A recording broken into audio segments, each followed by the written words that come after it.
Aku tidak merasakan ada tendensi sini, ada tendensi ini dan itu, Ida Daya. Ya sudah murni obat. Ya dia pingin ngobatin aja. Dan itu dasarnya keterpanggilan. Menurutku, apa yang dia lakukan ini, pengobatan yang dia lakukan ini, karena dia merasa disuruh, merasa diperintahkan.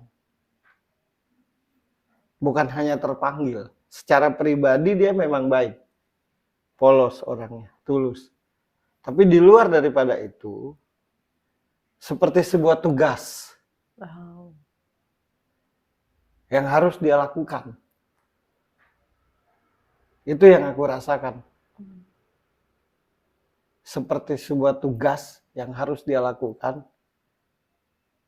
Seperti sebuah tanggung jawab yang harus dia lakukan. Cocok pula pribadinya baik, jadi klop. Aku tidak melihat kesalahan di situ. Nah, soal nanti dia tetap jadi baik ataupun tidak jadi baik. Soal nanti dia bermanfaat, akan selalu bermanfaat atau pada akhirnya tidak. Soal nanti pengobatannya akan selalu membuat orang sembuh atau tidak. Ya itu tergantung kepada pribadinya. Dan itu tanggung jawab dia kepada Tuhannya. Nah itu bukan urusan kita. Yang penting yang kita nilai saat ini keberadaannya bawa manfaat. Bisa menyembuhkan banyak orang dengan izinnya.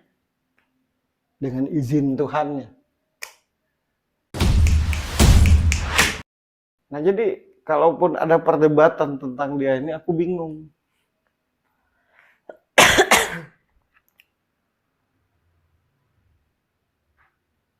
Terkenal. Sayang aja aku tidak diberi ruang lingkup atau tidak diberi kebebasan atau tidak diperintahkan untuk membongkar aib orang. Kalau misalkan membongkar aib orang itu salah satu yang diperintahkan atau membongkar aib itu bukanlah sebuah kejahatan, mungkin ku bongkar semua. Yang banyak tendensinya tuh. Tahu aku. Yang nilai A, nilai B tahu aku.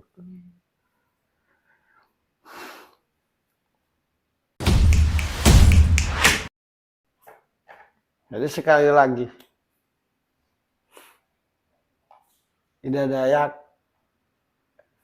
bagiku manusia bermanfaat. Dia difungsikan Tuhan di ruang lingkup pengobatan untuk menyembuhkan orang. Dia manusia yang tulus, manusia yang punya kepedulian tinggi, dan aku merasa sebuah tanggung jawab yang dia lakukan ini. Sebuah perintah yang dia lakukan ini. Sebuah keterpanggilan yang dilakukan ini. Selagi itu baik, ya marilah kita dukung. Marilah kita doakan sama-sama, biar dia selalu bawa manfaat. Biar akan banyak orang sembuh lewat tangannya.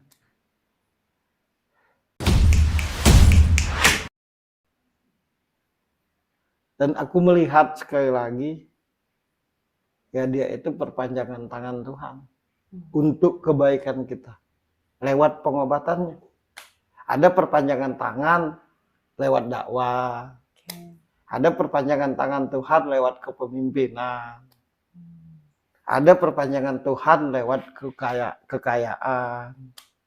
Ada perpanjangan tangan Tuhan lewat kecerdasan berpikir. Jadi menurutku segala sesuatu itu karena izin dan ridhonya. Nah kebetulan Ida Dayak di ruang lingkup pengobatan. Karena Tuhan tahu banyak orang yang menjerit-jerit, di dalam Ya. sakitnya, tapi tidak bisa berobat. Dia bermohon karena tidak punya duit. Ya muncullah dia. Maksudku, bangunlah diri kita ini untuk selalu berniat dan berpikir positif gitu. Jangan gaduh, nggak udah kayak anak SD semua. Mending kalau memang anak SD, kadang-kadang yang gaduh tuh yang katanya cerdas dan hebat semua gitu.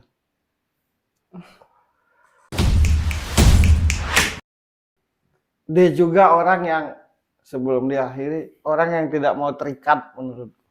Oh, ya. Dia pribadi yang merdeka, pribadi yang tidak terkontaminasi.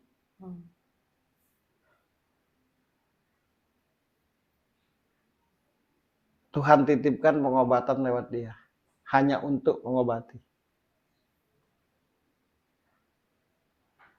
Ada orang yang dititipi ilmu oleh Tuhan, ilmu untuk berdakwah. Itu tadi, ada orang yang dititipkan ilmu dalam hal memimpin. Kalau segala sesuatu sesuai judulmu di awal tadi kita balikkan kepada kebesaran Tuhan, pasti hati kita ini legowo.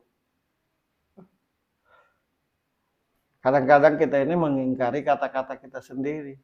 Di satu sisi kita mengakui bahwa Allah itu maha segala maha. Di sisi lain kita bahas dengan logika kita. Akhirnya banyak banget orang-orang yang cerdas tapi bodoh sebenarnya. Lebih baik bodoh tapi cerdas. Terlihat bodoh tapi cerdas. Nah kadang-kadang terlihat cerdas saja. Pada akhirnya bodoh.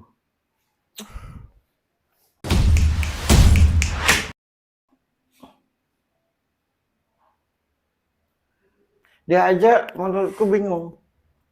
Ini bingung Ya. sekarang. Ya. Kenapa? Kenapa jadi rusuh begini? Padahal niatnya baik. Kenapa gitu. jadi rusuh? Kenapa jadi banyak penilaian? Kenapa jadi banyak gosip? Padahal niatku cuma untuk nolongin orang ngobat, untuk ngobatin orang biar sembuh. Itu doang menurutku. Iya, yang gua rasain. Karena polos itu kan. Iya, kenapa jadi rusuh nih? Salahku di mana gitu? Aku kan ngobati orang. Salahku di mana sih gitu? Nah tinggal siapa yang mau berobat. Ada yang mau, ada yang tidak. Ada yang percaya, ada yang tidak. Ada yang anti, ada yang mau. Ya itu hak masing-masing. Ketika lo mau berobat ke Hidayah, itu hakmu. Ya. Kalaupun aku tidak mau, itu hakku. Kenapa repot? Kita ini repot lah tiap hari nih. Repot. Repot membahas orang lain. Tidak repot membangun diri. Repot bahas yang lain-lain.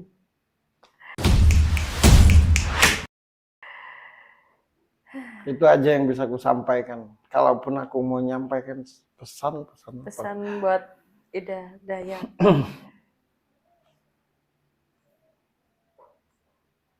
Menurutku kemampuan Mbak Ida itu karunia Tuhan.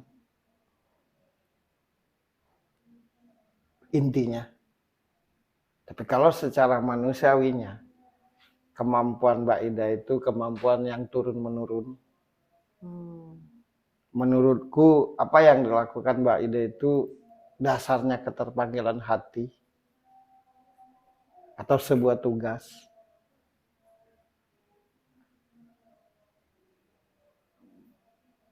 Jadilah atau tetaplah bermanfaat buat banyak orang. Sebisa-bisanya obatilah banyak orang dengan keahlian Mbak Ida sehingga banyak yang sembuh.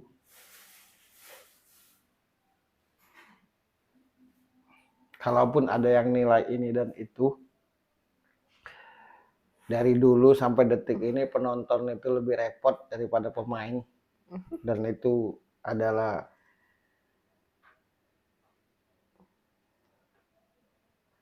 sebuah kebiasaan yang kurang bagus.